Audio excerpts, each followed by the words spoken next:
हाँ तो देखिए, गुड मॉर्निंग स्टूडेंट। अब हम लोग क्वेश्चन नंबर आपका 8 तक हो गया था पिछले वीडियो में। अब क्वेश्चन नंबर 9 से एक्सरसाइज 3.3 क्वेश्चन नंबर 9 ध्यान दीजिएगा। ए बराबर इसमें दिया हुआ है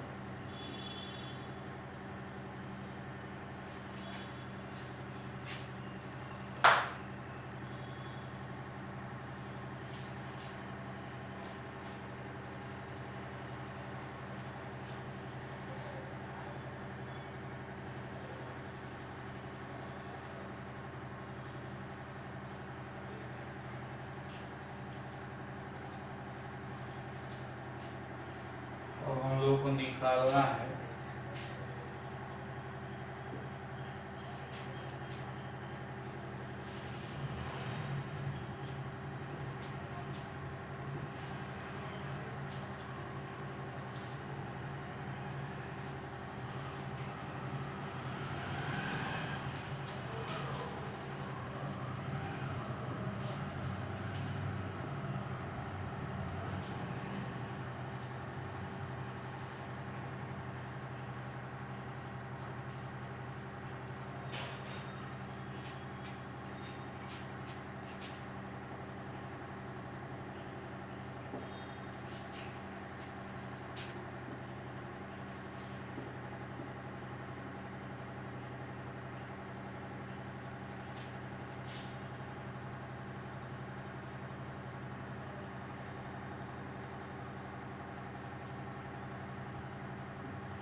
यहाँ पर देखिए, यही निकालना है 1/2a प्लस एड है इसका। खूब अच्छा से हम आपको ये निकालने के लिए बता देते हैं। दूसरा क्वेश्चन आप लोग अपने से बनाइएगा, तो खूब ध्यान दीजिए।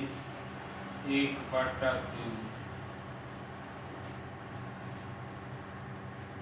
देखिए ए का वैल्यू 0 a b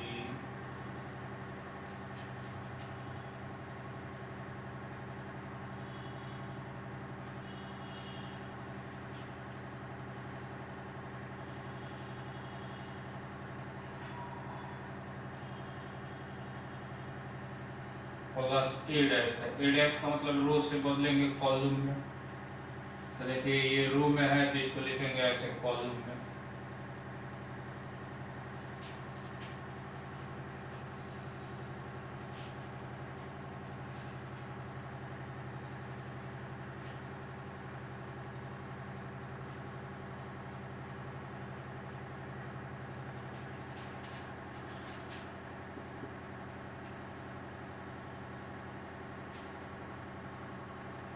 अब इसको देखिए, अगर प्लस है तो जोड़ेंगे 0 + 0 0, फिर a minus a 0, b minus b 0। इस तरह से टोटल जोड़ने पर 0 आ जाएगा।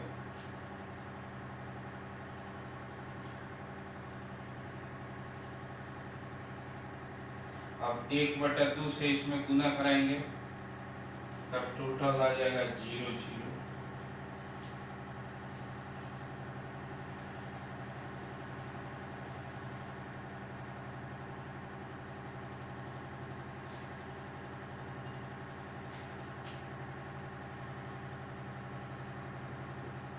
यहाँ देखिए हो जाएगा आंसर। अब हम आगे बढ़ते हैं।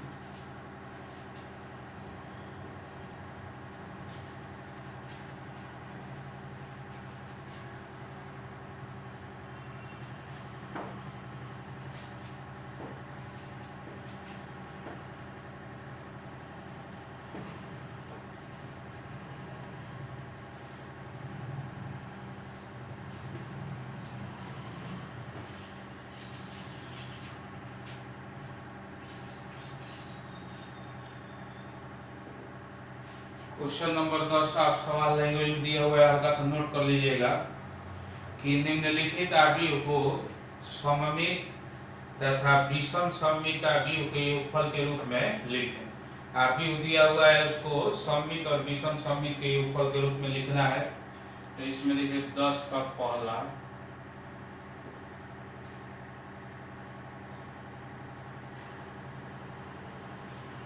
ए बराबर देखिए दिया हुआ है 3, 5।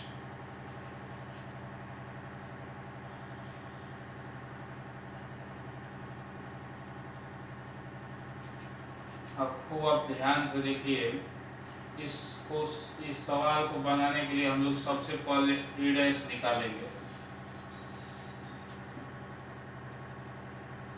ए डैश का मतलब कि रो से कॉलम में।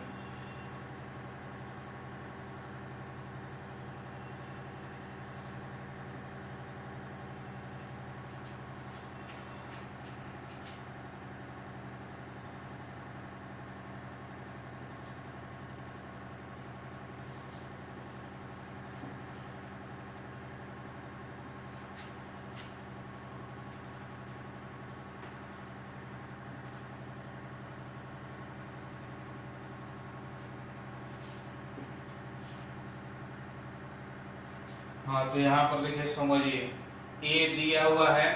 इस सवाल को हम लोग को क्या करना है, सममित और विषम सममित के योगफल के रूप में लिखना है। सबसे पहले हम लोग ए डैश निकाल लेंगे। ए डैश का मतलब कि रो से बदल दिए क्या में, कॉलम में। अब देखिए सूत्र होता है, जो लाइन हम लिखे हैं सूत्र है कि किसी अवयव को जब सममित और विषम सममित के अवयव को योगफल के रूप में लिखने को पाएगा तो इसी सूत्र पर हम लोग सेट खाली कर देंगे, इसी को थोड़ा सा सॉल्व कर देंगे तो आंसर वही हो जाएगा। देखिए ये वाला जो पार्ट से शुरू होला ये है सममित, और ये वाला जो पार्ट है ये है आपका विषम सममित। तो यहाँ पर देखिए इसी पर हम लोग सेट करेंगे।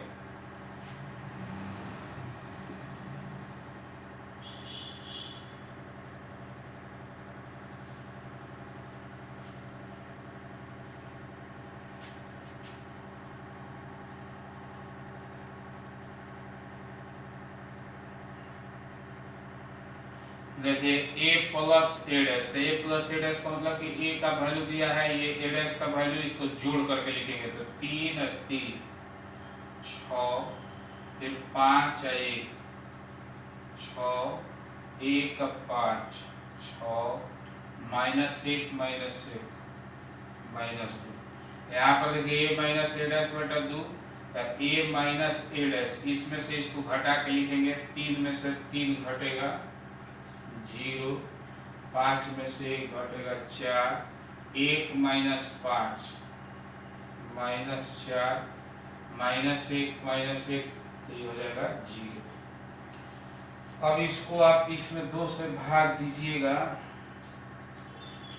तो हो जाएगा 3 3 3 -1, फिर प्लस, फिर 2 से भाग दीजिएगा तो 0 2, फिर 2 से भाग दीजिएगा तो -2 0।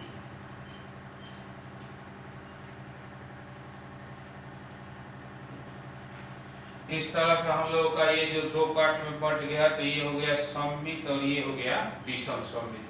यही आपका हो जाएगा आंसर। अब चलिए 10 का दूसरा सवाल है, तो दूसरा सवाल हमको पूरा उम्मीद है कि आप लोग बना लीजिएगा। 4 सवाल है इसमें, 10 का पहला, दूसरा, तीसरा, चौथा, तो दूसरा, तीसरा, चौथा आप लोग बना ही लीजिएगा, उम्मीद है। क्वेश्चन नंबर 11,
देखिए इसमें लिखा है कि ए तथा बी सममित है, तो ए बी माइनस बी ए कौन सा अवयव होगा? विषम सममित अवयव की सममित अवयव की शून्य अवयव की तत्समक अवयव? तो यहाँ पर देखिए ये तत्समक अवयव का मतलब आइडेंटिटी मैट्रिक्स इसको सूचित किया जाता है आई से। तो आई का वैल्यू होता है 1 0 0 1। ये 2 गुने 2 ऑर्डर में होता है, 3 गुने 3 ऑर्डर में 1 1, ऐसे तीनों में होगा, बाकी सब सदस्य 0। तो इस तरह से ये जो है आपका तत्समक अवयव कभी नहीं होगा, इसलिए कि ए और बी का यहाँ पर वैल्यू दिया ही नहीं है। तो जब मान नहीं दिया है तो मान वाला ऑप्शन नहीं होगा। इस शून्य अवयव का मतलब आप लोग जानते करते हैं कि जिसका टोटल सदस्य शून्य, बाकी टोटल सदस्य सभी सदस्य शून्य। तो ये आपका 2 को जो मैट्रिक्स है ये नहीं होगा, कट गया। अब रह गया विषम सममित और सममित। तो ऐसे हम आपको क्लियर कर देते हैं। यहाँ पर आप सिर्फ देखिए ध्यान से, माइनस रहेगा, माइनस रहेगा तो विषम सममित होगा, अगर यहाँ पर प्लस रहेगा तो सममित होगा। तो इस तरह से यहाँ पर माइनस है इसलिए विषम सममित होगा, ये सममित नहीं होगा। सममित होता कब? जब यहाँ पर प्लस रहता तब। अब सवाल उत्पन्न होता है कि इसको बना करके हम लोग कैसे दिखाएं कि इतना ही ये विषम सममित ही आएगा, इस बात का प्रूफ क्या है? तो ये प्रूफ लेने के लिए आपको एक्सरसाइज 3 विविध प्रश्नावली के क्वेश्चन नंबर 5 में इसका प्रूफ भी मिल जाएगा। वहां पर सब क्लियर हो जाएगा कि ये क्यों है। उसमें सिद्ध करने के लिए ही दिया गया है क्वेश्चन नंबर आपका 4, क्वेश्चन नंबर 4 में, एक्सरसाइज 3 के विविध प्रश्नावली के क्वेश्चन नंबर 4 में। तो वहां पर हम आपको सिद्ध करके दिखा देंगे। अभी आप ऑब्जेक्टिव क्वेश्चन है तो ऑब्जेक्टिव के हिसाब से काम चलाइए, ऑब्जेक्टिव के हिसाब से इसको समझ लीजिए। बस वहां पर बीच में माइनस रहेगा तो विषम सममित, और यहाँ पर बीच में अगर प्लस रहेगा तो सममित। तो अब हमको लगता है कि आप लोग समझ रहिएगा, आगे बढ़ते हैं।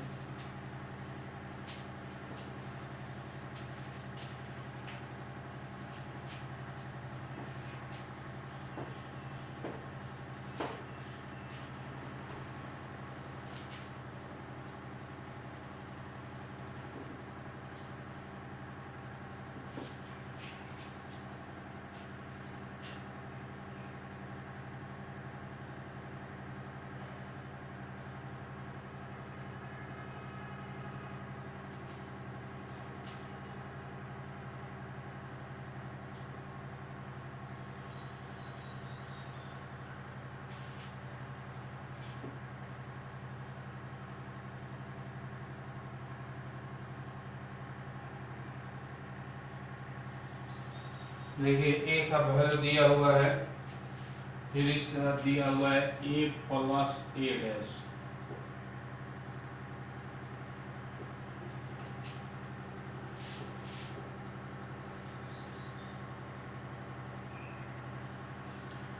यहाँ पर देखिए ए बराबर दिया हुआ है, ए प्लस ए डैश बराबर दिया हुआ है आई, तो मान निकालना है अल्फा का। तो इसी को हम लोग लेके चलेंगे, ए प्लस ए डैश बराबर आई।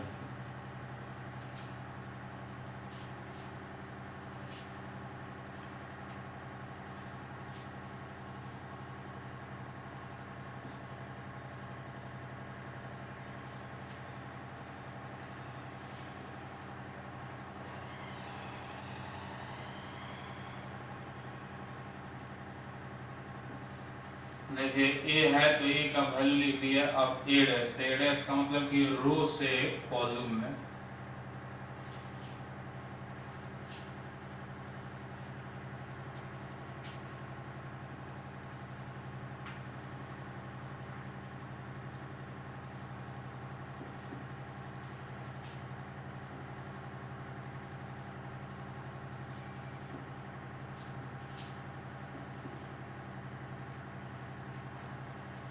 आई का मान आप लोग जानते हैं,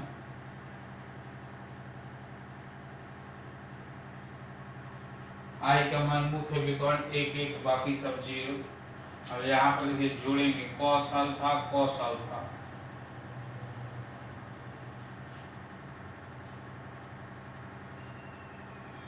to cos alpha minus sine alpha plus sine alpha तो 0। फिर देखिए sine alpha minus sine alpha 0, cos alpha 2 cos alpha.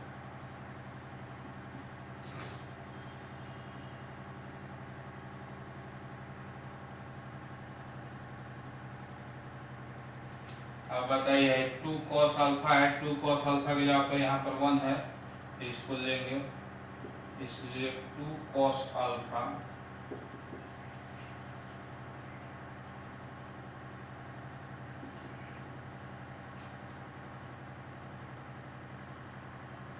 है 2 गुना में है, उधर जाएगा तो भाग में,